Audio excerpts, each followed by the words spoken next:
like messaged them. I'm like, I'm gonna be on a live stream. Please do not call me. I need my phone to read. We're live on YouTube, so even though I found... Just watch what you say now, yeah.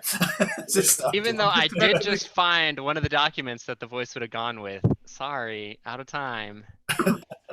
We'll get that afterwards. Saved by the bell there. Yeah. I'm just going live on YouTube just now, so now's the point to stop saying things you don't want other people to hear. Okay. Okay. Just give me the button live on the homepage. And then we're... This is when Terran's like, why do I have this guy as an author? Who invited this guy? What's going on? There's a few people now in the waiting room. There's about eight people here, yeah. So we can open I the door. spammed it across a couple of the Discords that I frequent. Excellent. Good, good, good. I don't know where I spammed it. I did push it somewhere. Oh, there should be about twice as many on YouTube as well, an equal amount, but they can't take part in the Q&A, is all. Are you in a... Did you post it in Eternium, Jay? No, I did not. Okay. I'm sorry. I barely post anywhere. I posted it in my Discord. It's only proper you posted in Eternium, not me. Fine. I will go post in Eternium. Maybe if I figure out where to put it. Go, Mark. Control your mob here. I'm just letting off some steam before we actually let the audience in. Where should I put it? I don't even Just know where to get put them it. all in a minute once you get the audience in. We'll be fine. Okay.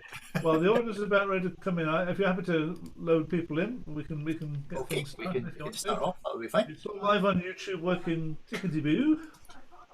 And Yeah, recording. just to let you in. Yeah, that's it. Yeah. So I've got one of the audience was saying that she's waiting. So I have sent them a message, so they know. Okay, so are we all ready to... Actually, what I like to do at this stage is they're take... actually knocking at my door to say, "Can you come in?" Before we let them in, can you just do me a favour? I love doing this now. Take a photograph of everyone before everyone comes in, all the people involved. So I'll do a screen dump. So if you... On the count of 3, I will say cheese. Say cheese. Yeah. Hang on, let me get my screen dump function. There we are. 1, 2, 3, say cheese. Nobody said cheese. I like it. We still Oh, smiled. you're working out. You said that was brie. There's a cheddar there. Yeah, you also said a different kind of cheese. That was amazing. It was amazing. It was the silent cheese. Silent but deadly. Oh. Okay. That makes me thumbnail for the YouTube actually properly edited. It's pretty good. Yeah. Okay, I'm going to let everybody in now. You're okay, Mark? Okay, yeah, got a rough idea what we're doing. Yeah, that's fine. Let's go. Rough is good. Rough is good. That's as good as Here we go. Here we go. In they come. You can welcome them in. Famous last words. Famous last words. Oh, there's one left. Anne's come back. I'll just let everyone go. Here we go. Okay, look, I see it. Okay, I'm gonna let everybody in there. Yeah, I think that's every. Is that everybody in? Hello, everybody. We've got an audience. Hello.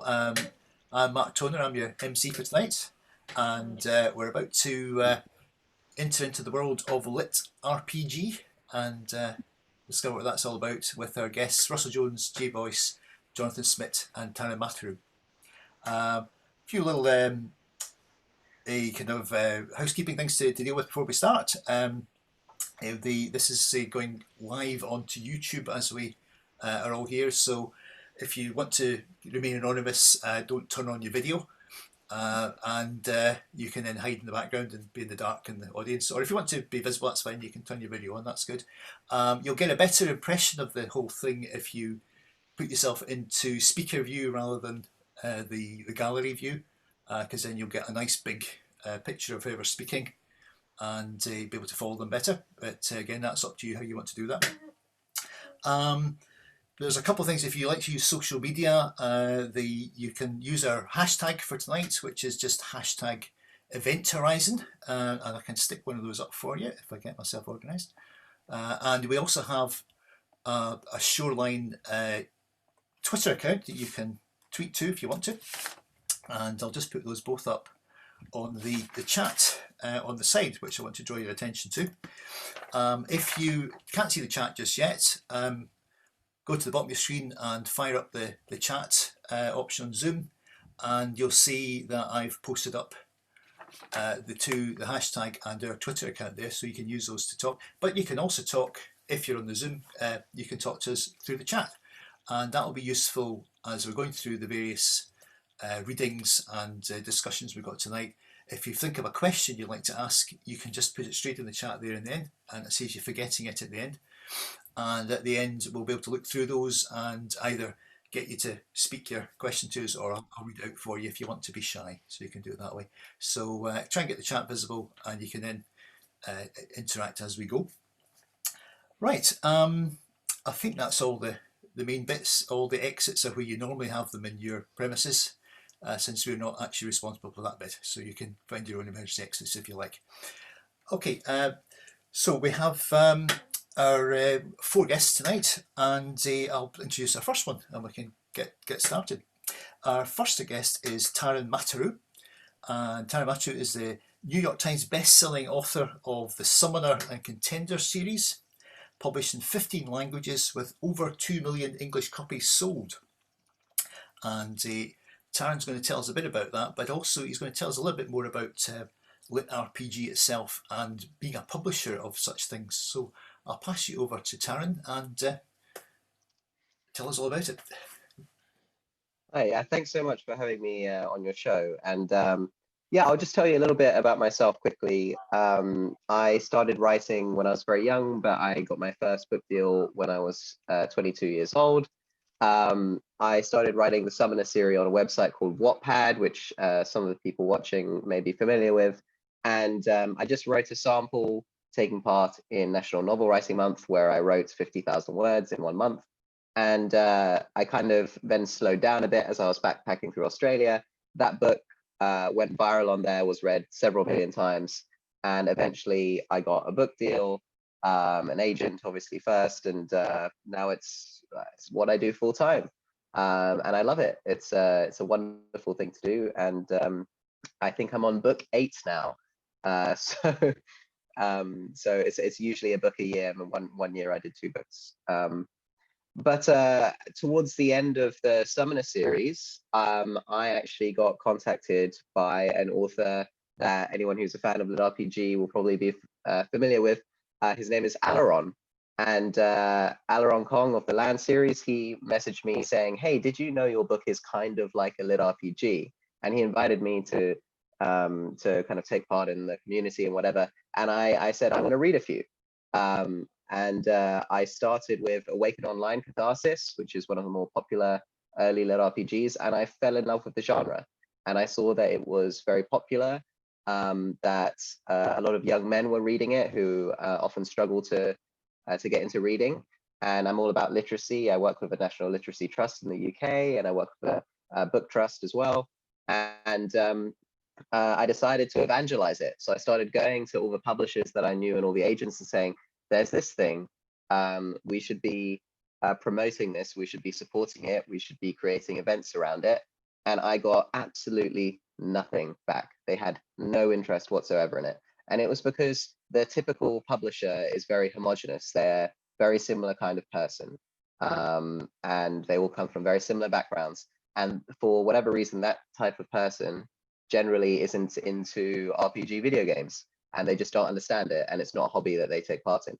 And I saw that there was, a space for a LitRPG publisher. I saw that a lot of the books that were coming out were, they weren't paying for a proofreader, they weren't paying for a copy editor, they weren't doing good cover design, they needed structural editing, they needed line editing, but the heart and soul was there. And I wanted to support LitRPG. And for those of you that don't know what LitRPG is, I'm going to describe it to you as I describe it to clueless publishers, because they all think it's a sort of choose your own adventure story or some other kind of weird thing. But it's like any fiction novel or fantasy fiction novel, but with an extremely hard magic system based upon RPG game mechanics. That is probably a kind of layman's perspective of what LitRPG is, and I'll let the others kind of give their own view of what it is. But that's the kind of simple view of it. And there's it's kind of a subset, some say, of game lit, which is just stories that take place in video games. and LitRPG is the more crunchy version of it, where there's a lot more statistics and notifications and things like that. So I have a writing group that I was part of, Spectrum Writing Group, and I met my business partner and close friend, Brooke, who's one of the guys at Portal Books. And I was discussing it with him all the time because I was saying, this is such a cool genre. And he was looking for to write a new book. And I was saying, you've got to read this stuff. It's amazing. And he ended up writing a LitRPG of his own, which came out recently, gamified. It's done very well. And forgive me, how long have I been talking? Have I been rambling for too long? Oh, you're muted, but no, that's fine. Just keep going. You're plenty. Okay, sorry. And I actually went to another writing event where I met Michael, who is the other publisher in our team. And it's funny because I talked to him about LitRPG and how much I was enjoying reading it and how disappointed I was that publishing wasn't taking it seriously and retailers weren't taking it seriously. I mean, I was going to Waterstones. I sat down with the buyer at Barnes and Noble for young adult fiction. I had dinner with him and I was telling him about this genre. And actually he was interested, but he was like, I can't put it in the store if a publisher doesn't bring it to me. So I was trying so hard to promote this genre and it just wasn't working. I was kind of telling him my frustration. And he was like, well, we should do this. You know, why don't we bring our skills to the fore? Because he is a very successful, independently published author, self-published author. Brooke is marketing whiz, or he was a marketing whiz at Kraft Heinz. Now he works full-time for Portal Books. And obviously I had all the traditional connections and experience, and we came together really well. And it's funny, it was literally the second time I met Michael that we had our first business meeting. And it coincidentally was on the day that Seth MacFarlane made an offer to produce my books into a TV series, which eventually fell through. So it's such an exciting day, all these things happening. And yeah, since then, you know, we've published quite a few books, I think about, you know, maybe 10 now. And Jonathan, he met me when I was on tour in America and we got on really well. And I remember messaging him, we just started Portal Books and I was saying, you know, you seem like the kind of guy that would enjoy reading this stuff. We got talking, and eventually Jonathan became our first Dungeon Core author. And obviously Russell, we actually approached as an editor initially to help work at Portal Books on some books. And then Russell wrote Chrysalis for us, which has recently come out and is doing very well. And that's kind of where we are. We're publishing. We're trying to get into retailers. You know, we're trying to evangelize the genre. You know, tell people about it, grow it, and provide a different option for people who perhaps don't want to self-publish. They want to go down a traditional route, or a more traditional route.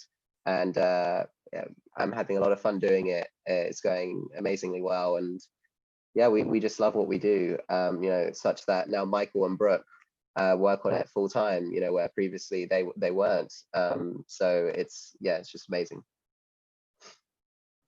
I think that's all I have to say on it. Yeah, sorry, I ran out of steam. No, that's great. I just say there's a lot of publishing stories where you end up like two guys have a discussion and suddenly there's a whole company appears out of nowhere. Yeah, those. So but you just see this gaping hole and. You know, nobody wants to have anything to do with you. I mean, a bit like we're having a festival just now because they won't let us into a big festival down the road. So that's right. what this stuff. Yeah, yeah, very good, very good. No, thanks for filling us in on that. Yeah, I think you've actually covered everything you want to say. Well, we'll move on then. Yeah, that's great. No, very well done. Thanks very much. That's great. Thank you. Okay, so we're moving on. We've got a little session of readings now, so people can get a feel for what's in the LitRPG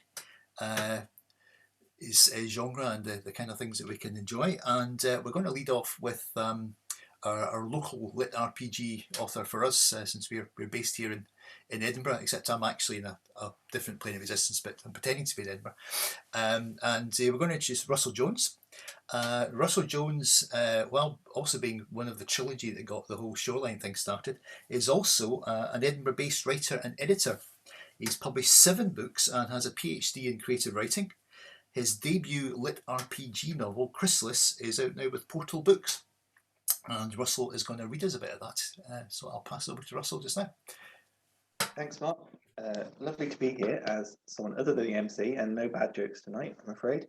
But I'll tell you a little bit about Chrysalis first. So Chrysalis is the first book in the Beast Realms series. It's my debut lit RPG, and in the Beast Realms series, the players who enter the game are able to choose the species and the class that they're going to play as, and they also capture a beast, which is kind of like a unique animal that's able to use special abilities. And they use these to kind of fight legendary monsters in order to gain gems in the story. And the gems have another purpose, which I won't go into now. Our MC, or our main character, has chosen to be a lizard man. So he has lots of cool things like a tail that he can use for various things, and claws and a forked tongue and so on. And he befriends a grub called Nails, which is able to evolve into different forms. And also our lizard man is able to evolve, and that changes how they play the game throughout. But unfortunately, his guild members turn on him, so he has to undergo some unique training in order to overcome those difficulties. So you can see the book cover here. I'm actually going to exit the jungle and head back to my house, just so that my hair isn't too crazy throughout the reading. And I'm going to read you a couple of extracts. So the first extract is near the very start of the book, and it's where the main character, Art, is his name, he's entering the game for the first time, and this is before he chooses his lizard form.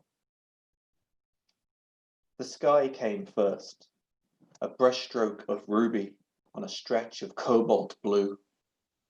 Long-winged birds appeared in formation, flapping and cawing, disappearing above wisps of clouds. Burning lava flowed deep, rocks stacked on rocks, earth layered on earth to form the ground, topped with tall emerald grass which swayed in the breeze. Silver rabbits darted between the blades of greenery before disappearing into their maze of warrens. The spiky shadows of four-legged animals lumbered across the horizon, two distant suns burning with a warm orange light. Art felt his feet materializing next, sinew and nail, blood pumping through his pixelated veins. Then his shins and knees, his torso. He clenched a fist as his hand molded from his new wrist, and then inspected his palm. It was his, but not his. Identical, but not quite real. Unflesh. The detail was astounding. His pinky even had the blueberry stain from his lunch in the learning labs. He stood as still as he could until he was sure he was complete, not wanting to cause any errors, the grass thick and soft between his toes. His body felt like his own, a familiar glove. The designers really had done an amazing job. He took a deep breath and held it. The air was warm and clean. This place was so calming. He couldn't remember the last time he felt so close to nature. He breathed out as two furry purple bulls rolled across the ground ahead of him, playfully pawing at each other, nibbling and pulling each other's pointed ears before they spotted Art and tumbled away to safety. Nice to see you too, Art thought, turning to take in his surroundings. To the east, red mountains kissed the sky. The coast lay west, and Art thought he could catch the faint scent of salty waters breaking on rocks. The south seemed to stretch on for an infinity, disappearing into dark, impenetrable mists, but to the north was a vast white wall, shimmering through the heat of the plains. A mighty roar rippled across the land and through Art. He tensed, almost leaping back. What the hell was that? He wasn't ready for a fight. He was dressed in thin white cottons, not armor. He had no weapons except for his hands, and they were trembling with fear and excitement. How do I start? Art wondered, as a flock of pink geese honked above him, leaving a trail of pink vapor behind them. Flying the opposite direction to whatever caused that roar. Not a bad idea. He turned to follow the bird's pink trails, but stopped at the pulsing beat of jungle drums sounding all around him. A notification floated in his view. Welcome to Beast Realms. So in this next scene, the final scene I'm going to read, Art has gained his beast companion. It's a grub called Nails. He's also joined forces with a halfling thief called Nux, and she has a giant arachnid called Shadow Weaver. And the team have called themselves Venom, and they're crossing a bridge to enter the Mages Guild after having found a magical item and a password which allows them to cross the bridge safely. Art looked up at the Mages Guild, its towers and domes glistening with a rainbow of lights. Owls swooped from its high open windows. Dozens of football-sized phantasmal eyes blinked open on its walls, then closed and submerged into the paintwork. Art walked forward along the long wooden bridge, its planks tinkling and rattling like a glockenspiel. He stared down at the black energy of the moat below, where ethereal fingers and hands reached up as if desperately seeking to escape. Keep moving, Nux said, her face pale. Are you okay? Art asked. I don't like heights, or water, or moats filled with swirling death clouds. Art could see a second bridge in the distance, leading to the Mages Guild. Robed players passed along it back and forth, stopping to talk to one another. Their beasts and staffs shone with elemental energies. Was that bridge always there? Art asked. I'm sure I would have noticed it. Maybe only mages can use it, Nux said, keeping her eyes fixed on the guild, to prevent non-mages from walking in. Could be. Maybe it's invisible to everyone else until they breach some kind of barrier. Can we hurry along? This bridge is freaking me out. Nux stared up at the sky, a look of confusion across her face. Art followed her gaze to see. No, it's not really, is it? A winged pig floating through the sky, blowing bubbles from its snout. At least they have a sense of humour, Art said, as Nux grabbed his hand and pulled him forward, the bridge honking like a goose as they ran. The bridge ended at an old wooden door. Art reached for the round knob, but stopped when it spoke, its voice deep and haughty. Halt! To pass here, you must first answer a riddle. The knob creaked, its eyes blinked open. Its mouth was toothless and wooden. Really, Nux said, sighing. That's a bit of a cliche. I have wings and a tail, the knob started. Should we try opening it? Art interrupted. Excuse you, the knob said. Have you no manners? I have a riddle. You must answer it. Maybe you could smash it down, Nux said. She inspected the frame and handle closely. It's just wood. It'll probably smash easily with your hammer. You do not hammer me, the knob said with a timbre of fear in its voice. Look, all you have to do is answer my riddle. I'll give you an easy one, okay? Why do we even have to answer a riddle? Nux asked. That's how things work. I suppose you're the kinds of people who steal from old ladies or pass by dogs without smiling. No moral compass or social conscience at all. Well, I won't have it. I just won't. Nux, Art thought, opening their telepathic connection. Should we just answer the riddle? This knob seems desperate. I'm starting to feel sorry for it. Maybe riddles are all it's got in life. Shh, this is kind of funny, Nux said telepathically. Nux cleared her throat. Well, perhaps old ladies should hand over their purses. They hoard everything for themselves whilst we struggle to pay the rent on our decrepit apartments. And they're probably the ones who own our crappy apartments in the first place. And dogs, what's the big deal? Right, you've done it now, the knob snapped. Now I'm giving you my hardest riddle, and you'll be jolly well lucky if I let you in after that. Without riddling doorways and trolls guarding bridges, what would the world come to? It's people like you who make life hard for the rest of us. Now let me tell you. Oh, of course a knob would want to keep the status quo, Art interrupted. How old are you? 100 years? 300? A millennium? He put on his best snooty curmudgeon voice. Oh, I earned my enchantment in the doorframe through hard work alone. Yeah, right.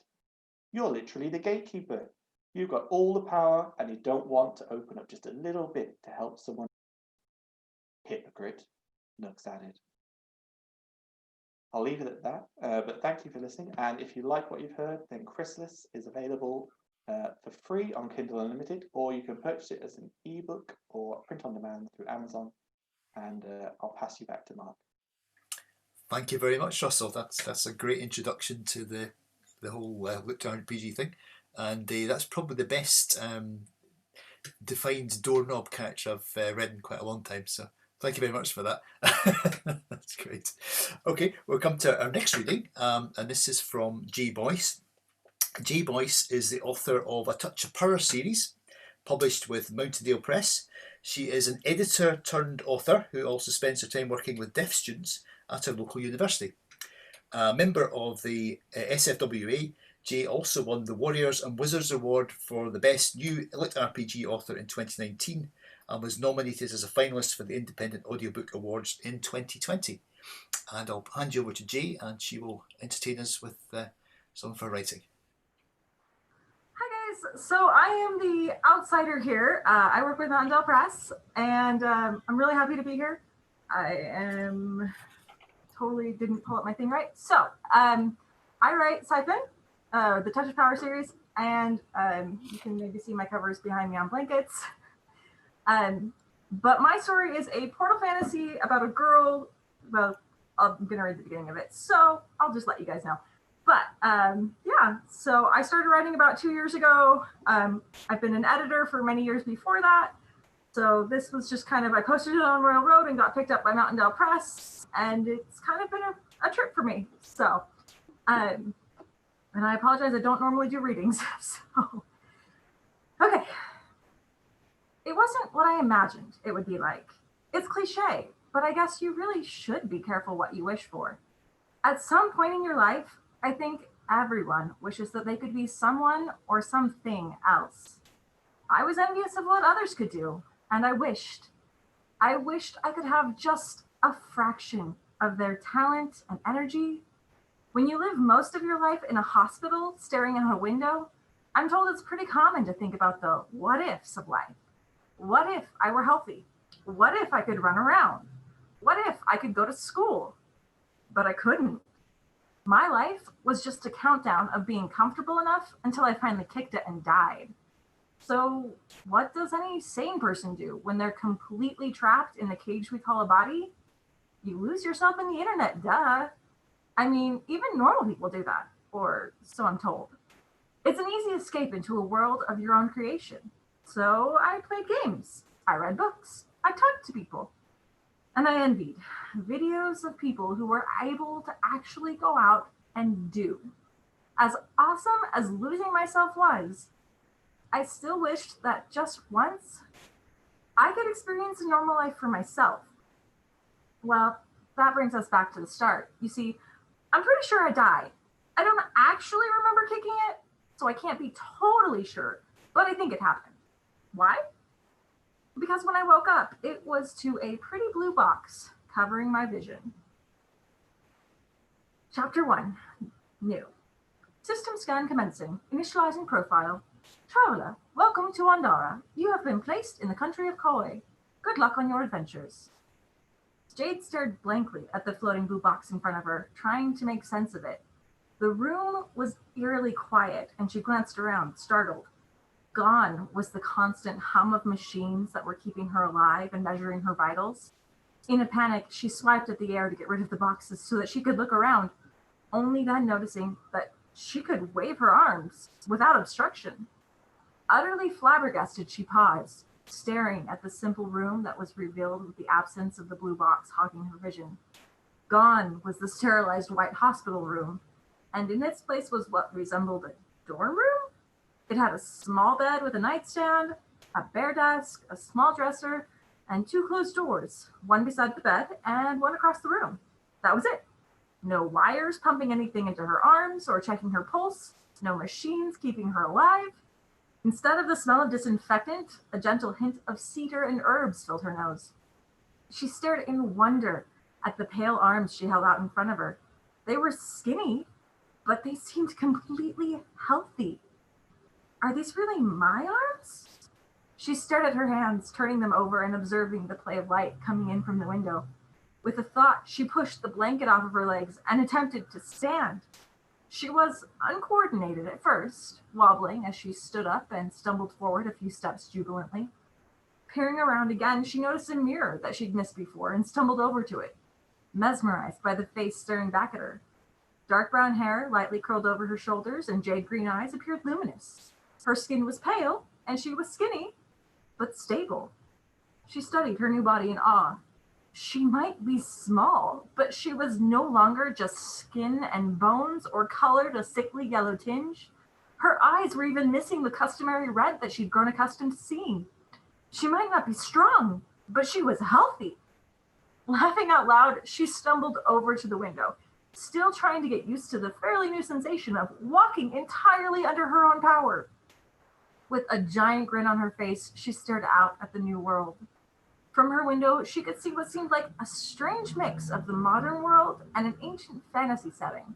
The buildings and storefronts appeared like something she'd see in a small city on Earth, but the people, they were dressed in all sorts of vivid colors and armor, toting around weapons like what she'd imagined in the average fantasy setting. Laughing brightly, she stepped away and tried to spin, only to trip and fall flat on her face. Ugh. She groaned and rubbed her nose, but then started snickering. What did it matter that her coordination wasn't all that great right now? She was healthy. She could learn to run and jump and maybe swing one of those swords they were carrying out there. It was a whole new world to explore. And for the first time, she could go out and truly live. Recalling the blue box she'd seen when she first woke up, she tried to remember what it had said. Something about a scan and being welcomed to Andara. Was there more? Probably. Did she remember? Not at all. This is where one of those message log things would come in handy, she muttered to herself, hoping the appropriate little blue box would pop up again. No such luck. There's gotta be something. System. Menu. Oi, blue box, appear. Map. Information? Status? Help? She sat there, talking aloud and trying to get the blue box to appear again, when she heard the doorknob turning on the far door, only for it to stop, proving it was locked. She could vaguely make out a voice from the other side. Locked? It was empty yesterday. Did someone else check in? I don't know. Why don't you try knocking? She heard 3 sharp raps as someone called out more loudly, Anyone in there? Scrambling to her feet, she called out, I'm here, 1 sec! She glanced down, registering what she was wearing for the first time. Bare feet, what looked like yoga pants, and a t-shirt with no bra that clung to her skinny frame like a second skin. Oh well, it wasn't like she had anything to hide. She smiled a little sourly, thinking that if she was going to be given a new life, the least whatever God put her here could have done was make her not as flat as a board again. She could hear whispers on the other side of the door, but they lowered their voices so she could no longer make out what they were saying. She made it to the door, fumbling with the lock before she finally figured it out and swung it open. Grinning joyfully, she chirped, Hi! The 2 girls on the other side looked a little confused at her bright greeting, but they bobbed a small bow and greeted her in return. Hello, miss. Sorry for disturbing you, but we weren't aware anyone had checked into this room yet. We were supposed to get it ready for the new students? Her voice trailed off as she realized she might have said too much because Jade was just staring at her, thinking hard. Well, crap. What am I supposed to do? Is this supposed to be someone else's room? But I need a place to stay. Do I tell them I'm from another world? Will they think I'm crazy and lock me up? Don't transmigrators usually withhold the information that they're from a different world? But they usually take over someone else's life, and I didn't, so I should be okay. Right? What if they can help me, but not if I don't tell them I need help? She's staring at me like I'm crazy. Wait, did she ask me a question? I'm Jade. It's nice to meet you. Trying to mask her crazy inner dialogue, she stuck her hand out, hoping to diffuse the awkward silence that had descended. However, now the 2 girls were looking at her even more strangely. Or, more pointedly, they were staring at her hand like it was a snake. Do you need something? the second girl asked, peering back up at her face with a flummoxed expression. Taking her hand back like it had been lit on fire, she tried to make it a smooth transition to touching her hair, and failed utterly, probably looking more like an awkward baby giraffe as she jerked it around. She laughed nervously, muttering, "Sorry, it's a greeting where I'm from." Oh! The first girl looked like a light bulb had just gone off over her head. She was staring at Jade in an intensely creepy way now, and she unconsciously took a step back as Girl 1 lowered her voice and asked with excitement, "Are you a traveler?" Girl 2 was giving her Girl 1 an incredulous look, as if she had just asked an extremely stupid question. Jade sighed. She was never going to be able to keep the fact that she was from a different world and totally ignorant about this one under wraps. So she shrugged helplessly and muttered, "If you mean as far as I know, I'm in a new world as of 20 minutes ago, then yeah." Some of her excitement about being able to move around for herself was wearing off. She was in a new world, and it was finally sinking in that she had absolutely no idea what she was going to do with her life, or even what the general situation of the world was. She'd been dumped here, albeit with a healthy body, and left to fend for herself. Was it this even real? Or was it just another dream? I was gonna stop there, but I don't know if I read too fast. Thanks very much, Jake. That's a great introduction. RPG is an afterlife. I don't know, but it sounds very, very intriguing. Thank you very much for that. Yeah, very, very excited. We need to find out what happens there next. Very good. Yep. Great. Yeah. If you've any, and again, I'll just remind people, if you have any questions for Russell or Jay about what they were reading there, please type them into the. Yes, I think we've got a question there already. So as people get an idea, please type your questions into the chat dialogue there, and we'll gather them up and we'll give them to everybody at the end to answer. So we'll move on to our last reader in this section. We now have Jonathan Smidt. He's a former Marine turned blue-haired author, and he's a Portal Books author and creator of the Elemental Dungeons series and the popular online web novel Dungeon Core Online. And I'll pass you over to Jonathan, and he's going to give us a sample of what he's about. All right. I'm just going to assume that I'm about to go full screen and then everybody's going to see me. And I will continue on rambling, as that is what I am good at. Like I said, I'm Jonathan Smidt, author of the Elemental Dungeon series. Taran mentioned early on that he and I actually met up and talked. He was actually a big reason why I've gotten to where I am with regards to writing today. I've always been an avid reader. I've been writing novels for myself since I was in high school. I wrote a couple while I was in Afghanistan, and then I was working on a young adult novel called The Academy on Wattpad. And I had reached out to Taran actually asking for just some advice on my writing, and he was generous enough to help me out. He looked at the first 5,000 words of my story, talked to me about how to clean up my writing style. And from there, we kind of built up our relationship. So then when he reached out to me later on and was like, "Hey, there's this genre, your writing really fits in with it really well. What do you think?" I'm sitting here flabbergasted. I'm like, if you think I could do it, I'll give it a shot. But I don't want to let anyone down here. And now here we are 2 years later. I'm doing this full time through my web serial and the books that I publish. I've had a fantastic time writing with Portal Books. And so now I have for all of you a brief reading from the debut novel of mine, which ironically I try to hold up, and since the cover's the background behind me, it just blurred it out. So that was an awesome win here. Yay, technology. But my first book is called Bone Dungeon. It is book 1 of the Elemental Dungeon series. The Sound Booth Theater guys do a much better job reading it than I am for all of you. So it is available on audiobook along with the sequel Infernal Bones. And the third book is coming here shortly. But enough about that. Let us dive into the Dungeon Core novel of the day. Chapter 1. For your sins against the church. Sins? In what perverse world did rushing to help someone screaming in distress count as a sin? Sheesh. We hereby assign your punishment. Death. Death? Now, that seemed a bit drastic. Then again, Ryan had attacked a High Inquisitor, but the man had ordered those innocent people to be beaten. There was no way the church would condone this type of action by its followers. Oh, wait. This was the church. Will you repent in your last moments, heathen? The man at Ryan's side, clad in all white, was practically oozing distaste for him, though he had done nothing wrong. Ryan opened his mouth to speak, to protest, but his cries were muffled behind the gag they'd placed on him. Well, that's not even fair.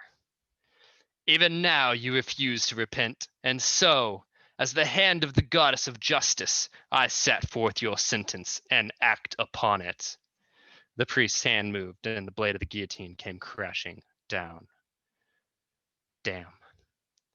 Ryan's head left his body, and he watched in awe as the world turned upside down. Part of him had been hoping to at least ruin the high priest's robe with his blood, but no such luck. Of all the branches of the church to arrive in his small town, why did it have to be the Zealots of the Light? The only sin Ryan had committed was trying to be a good man. Certainly a better one than the corrupt followers of the goddess. His eyes focused on the bright golden sun above for a moment before his mind drifted off and his world went black. I am sorry, child, for the unjust end to your life, a woman's voice whispered in his mind. Ryan opened his eyes, startled by the emptiness around him. Was he dead? He was pretty sure you died when your head was cut off. The least I can do to atone for the sins of my followers is grant you another life. Ryan glanced around, but there was no one. His body, completely intact, was simply floating in nothingness. Stay pure to your heart, young man, and I hope you continue to walk the path of righteousness. The world started to turn dark. Whatever was going on, Ryan was confused. As a heaviness filled his mind, all he could think of was how unlucky this whole ordeal had been. He wondered if he was hallucinating, but deep in his heart, he knew he was really dead. Wake up! A voice, loud and shrill, pulled him from the darkness. How long had he been asleep? Hello! The voice continued, louder this time. Ryan opened his eyes as visions, memories, flashed through his mind and disappeared. Who am I? An image of a man in white, a movement, a giant blade. Ugh. The church. Wait, what's a church? Anyone in there? The speaker, a small floating thing, stared at him. She, Ryan was pretty sure it was a she, appeared to be a young woman, judging from her simple white dress and long golden hair. However, she was definitely not human. Feathery wings sprouted from her back, and she glowed with a faint golden light. Ryan tried to respond, but he realized he couldn't. With a quick glance, he realized a lot of things. First, he had no mouth. Second, he was certain he didn't have any eyes, yet he could somehow see in 360 degrees around him. Third, his body was a glowing white sphere. Had he always been a glowing white sphere? The more he inspected himself, he realized he was made of some sort of glowing stone. Oh, you are awake. The tiny woman flapped her wings in excitement. The motion sent her flying into the ceiling above Ryan. If he had a mouth, he would have laughed. He took in his surroundings, a small, confined space with stone and dirt all around. Was he underground? Had he always lived down here? The woman in front of him lowered herself to his eye level, so to speak, and smiled. What's your name? Ryan. The name came to the surface of his mind, and he clung to it. That's right. He was definitely Orion. But he still had no idea how to speak. The woman stared at him in silence after a long while. She shook her head, laughing. Oh, that's right. I have to complete our bond first. Her body started to glow brighter, and she leaned forward, wrapping her arms around him. Their two lights blended, and she gently kissed the top of his stone. In that instant, Ryan felt a flash of energy rush through him, the light emanating from him filling the room. At the same time, he felt a strange stream of thoughts, a consciousness in his mind. Reaching out internally, he saw the woman shudder as he engaged it. Hello? He thought to her. She beamed. Hello! Her voice was filled with excitement. Who are you? Ryan was thoroughly confused about what exactly was going on. One moment he was in darkness, and now this. Oh, of course you don't know. Sorry, I'm just as new to all of this as you are. She fluttered around him, suddenly nervous. My name is Aaron. Ryan, he projected his name through their bond. They sat there for a moment, Aaron's face growing steadily redder. The continued silence started to feel awkward, and it didn't seem like Aaron was going to be the one to break it. So, Aaron, what exactly are you? And more importantly, what am I? For some reason, he had no idea. Strange. Well, I am a celestial fairy. She spread her wings wide, beaming with pride. And you, Ryan, are a dungeon. A dungeon. What does that mean? For a fleeting moment, Ryan's mind screamed that this was wrong, but then that thought vanished. Technically, you are a dungeon core. Aaron pulled his attention back to her. You are a soul trapped inside of a magical gem. My soul is trapped? What was I before? Aaron waved her hand across his face. Not important. He thought it was very important. What is important, she said, is that we get back to work. Don't you think we're moving a bit fast? Ryan's mind was spinning, and Aaron wasn't doing a good job at explaining anything. Fast, she wailed. Do you have any idea how long I've been stuck in this cramped, dirty hole? He didn't. In fact, he really didn't have any sense of time in their hole. Considering I just woke up and have no recollection of anything before then, I'm going to say no. The fairy crossed her arms and wings across her chest, annoyed. No need to be sarcastic, she sighed. For your information, the goddess of justice sent me down here over a month ago. Goddess of justice? Yes, the deity that rules over righteousness and justice in the world, the best goddess there is. The memory of a voice trickled across Ryan's mind before it too was eaten by the darkness. He was getting tired of these memories being stolen away. She sent me down here, Aaron continued, telling me a new dungeon was about to be born. Me? Yes, though I didn't realize you would be asleep for a month. Well, you could have tried to wake me up. What do you think I've been doing? Try to keep up. Well, now she was just being mean. I'm sorry, Aaron. I really am. He sent a small feeling of comfort through their bond, which reminded him.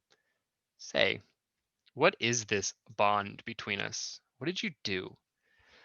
She flew off the ground, humming softly. It was apparent she had a lot of unspent energy. Dungeon cores require a fairy to link with them in order to grow. The dungeon core serves as the heart of the dungeon and is responsible for creating everything within it. As a fairy, my task is to guide you to ensure you grow at an appropriate pace and live a long and prosperous life. Seems tedious. What do you get out of it? Ryan couldn't believe she would willingly just help him for no reason. The world didn't work that way. Strange. Where was this bias coming from? Through our bond, I can share in your power. The stronger you get, the more powerful I become as well.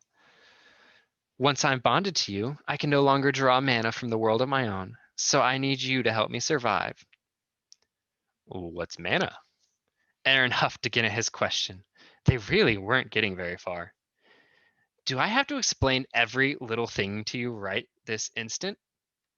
Well, isn't that your job? She opened her mouth but stopped, thinking for a second. I mean, you're not wrong. She flew over and sat back atop his head. He could tell now he was indeed in some sort of gem, with his inner light making it appear to glow white. How about we work out your powers as I explain some things? Sounds good. If Aaron needed Ryan to prove this mana to survive, he should probably get some. He couldn't help but shudder at the thought of being alone in this hole. Oh, poor Aaron. And I think we'll leave off right there just before they get into the nitty-gritty details of what it is to be a dungeon core and what exactly faces Ryan to come. Spoiler alert, he's essentially in charge of completely creating a dungeon from scratch, filling it with mobs, treasure, and traps, and drawing in adventurers to try and entice them to delve deeper into his more dangerous parts. Because in order for a dungeon to get stronger, they have to consume the lives of adventurers. And so the story goes about his quest to get stronger without, getting too strong and drawing the ire, once again, of the church and some other unsavory things. Thank you very much, Jonathan. That's given us a good start into that. I must say, as a first generation Dungeons and Dragons player and many times Dungeon Master, I'm beginning to relate quite well to the character Aaron here. Yeah, that's part of the ire there is did you even read the player's handbook? Like, come on. That's right. No, thank you very much. Brad, we're going to do a bit of a Q&A now, because actually we've got lots of people. I don't know if you noticed, the chat is getting very busy here. We've had a lot of questions offered here, so I'm just going to go through the list here and pick out some of the things that have been offered here, and I'll see if the people want to ask the questions themselves, or I can ask them for them. We'll get those questions to you. So running down here, that was a question about how the system works. I'll leave that. I'll probably get dealt with. We have, here we go. Yeah, but just to fill you in, there's a good 26 of us here all taking part. And I've got a question here from Peter Heitman. Peter, are you wanting to ask your question yourself, or do you want me to ask it for you? You can unmute and ask it if you want to now. Would be an option. Anytime, Peter. No. Doesn't have a microphone. Yeah, it's like basically you just oh well. Okay, I'll ask his question. Peter's got a question here. He's saying, could someone comment on the influence by Russian authors? I wasn't aware. Is there a Russian influence into this whole thing? Jay, so the Russians were actually some of the first people to do LitRPG, and then they started translating it and bringing it over about 5 to 7 years ago, I think. So there were some, and then there's also the Chinese and Japanese who've been doing it for a long time as well, in web novel form. So it's only became popular in America about 5, 7 years ago is when it started to take off. But I mean, we do have lots of things from before that, like Ready Player One, which was one of the precursors for the genre.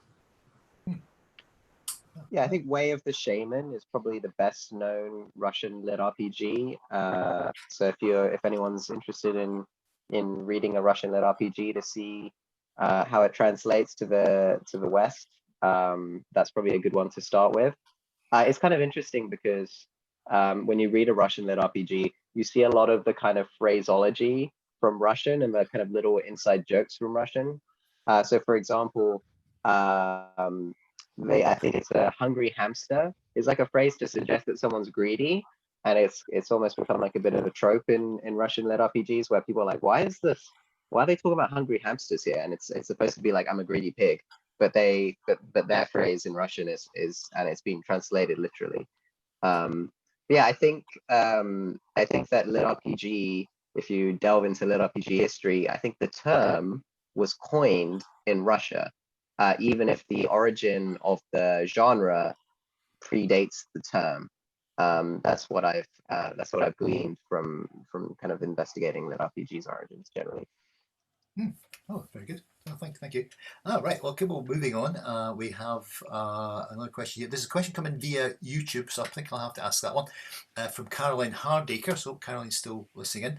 Her question was, where do you start world building in a novel that's almost entirely set in a world with gaming rules? So how do you do that?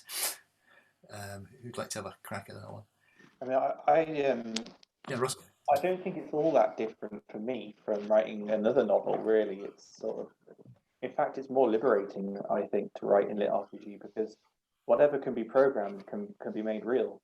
So in a sense, even though you might have a talking doorknob and a dragon, which kind of fits within fantasy, you could also include something that completely kind of sidesteps that and comes from a different direction. So yeah, I guess in a way that's fewer nets to sort of catch your balls. So I can see how that could be even more complicated. I suppose as a writer, what I tend to do is think of an exciting place that I would like to be, that I would like to visit, because the idea, I think, or one of the ideas of these books is to create a world and a game that people want to be in, that they want to play, and they kind of really desire to actually, oh, I wish this was real so I could play it. So from my perspective, I was thinking, what kind of world would I want to be in? Probably, for me, not one that's too dystopian, personally. There's one that you want to explore that has a point of difference. And as with kind of fantasy or sci-fi, I think you kind of, for me, you start on that point of difference. So in my world, people can communicate with animals and they have a companion. How does that influence the rest of society? Well, maybe for one thing, maybe you wouldn't eat meat for a start. If you had this close bond with an animal, maybe you wouldn't eat meat. That could be one of the kind of world building things that might happen. And if that was the case, how does that change farming and agriculture? How does that then impact on where people locate? And so on. So actually, once you start asking those questions about how society might work, and also what's in the brain of the computer designer, because they can throw in completely weird, random things if they want to, then you can start to have a lot of fun playing around with that. So that's kind of where I would come from. No, thank you. Can I add to that? I just want to say that one of the biggest things to start with is consistency. Like, more than anything else, you want your books to be consistent. So whatever world building you do, like, as Russell said, there's a lot of freedom in, like, it's a game. You can change the rules and add in whatever you want, but you have to be consistent. And one of the things that a lot of people do that doesn't fall into that is, and it's the trope in LitRPG, is the overpowered MC. And that's one thing where they have the broken ability and it kind of breaks the game. So you kind of have to be careful of, what do you want this story to be? Do you want it to be consistent across the board, or do you want to give a character, your main character, this broken ability? And whatever you do, you just want to be consistent as much as possible. Yeah, good point. Thank you. I think we'll just squeeze in one more question I've got here, if that's not going to be too. I have a question here from Michael White.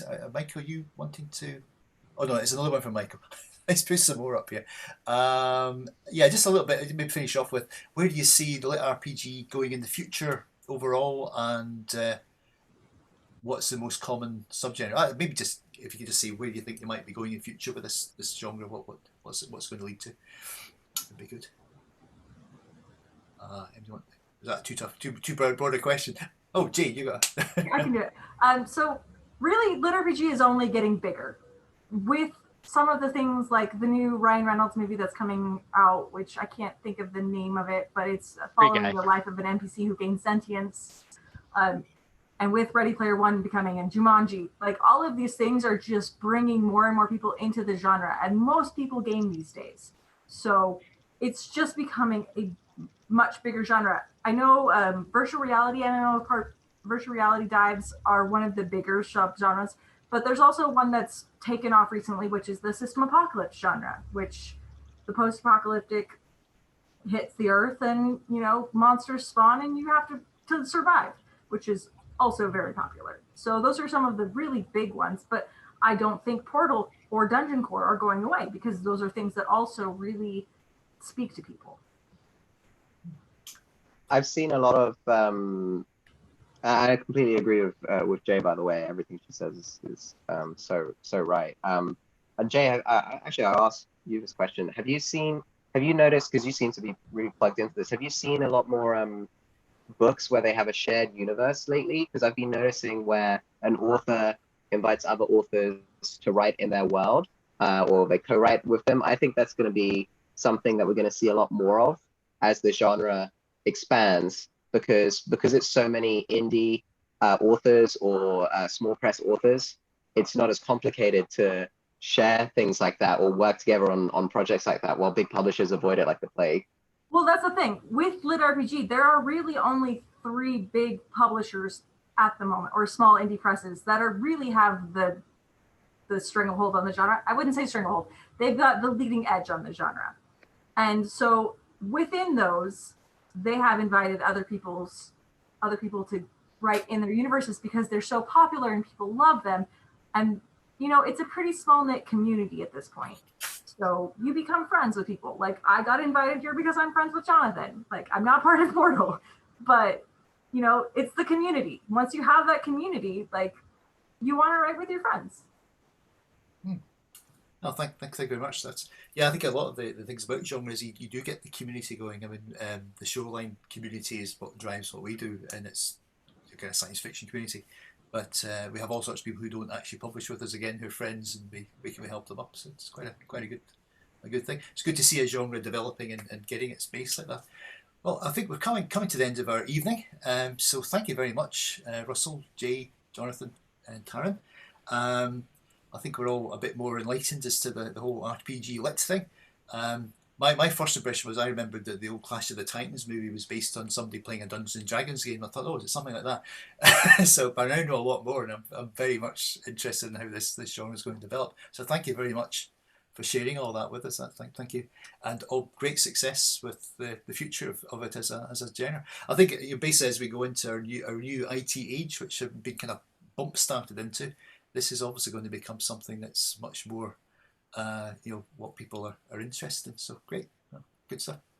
So thank you very much for that. I'd also like to thank our sponsor, who's Creative Scotland, who've been very generous with allowing us some cash to keep these things going through the post-apocalypse that we're running through at the moment, and also to Shoreline of Infinity for helping put the whole thing on, and particularly to Noel Chidwick, who's lurking in the background on the technical stuff here and making sure that the evening goes nice and smoothly. I know. Yes. So just to fill in what's coming up next in our series of Shoreline events, this Sunday, I need to plug this one because I'm back this Sunday. I will be in my starship on Sunday because I've got to fly to the planet Nar-6 and conduct a discussion rather than an interview, because it's about illustrating science fiction novels and science fiction stories with the senior artist in our Unit 16 Shoreline group, Steve Pickering. He happens to live on a different planet, but I do know how to get there, and I'll be having a blather with him about why two grown men spend all their life drawing other people's stories. And if you want to pop in, that's at 8 o'clock on Sunday, and just with the usual system to get you on. And then on August 27th, we're having an interview session based on surveillancing the future with Neela King and Chimedum Uebu, and that's again the same system again. Just you'll come in through the Shoreline website and book your ticket and get yourself to another evening's interesting discussion and get into the background of our genre. So thank you everybody for coming along tonight, and hopefully we'll see you at another one soon, especially Sunday, because I'll be there. Right. Thank you. Hey. So thanks, folks. Oh, dang it. Good night, everybody. Darn it. No, various pieces appearing in this way. That's everybody's now leaving the room. They're taking the hint. So thanks very much, folks. That's everybody want to hang and have a wee chat. That's fine. We're still here. So. Thanks, everybody. Yeah, thank you, everyone. Great to meet you guys.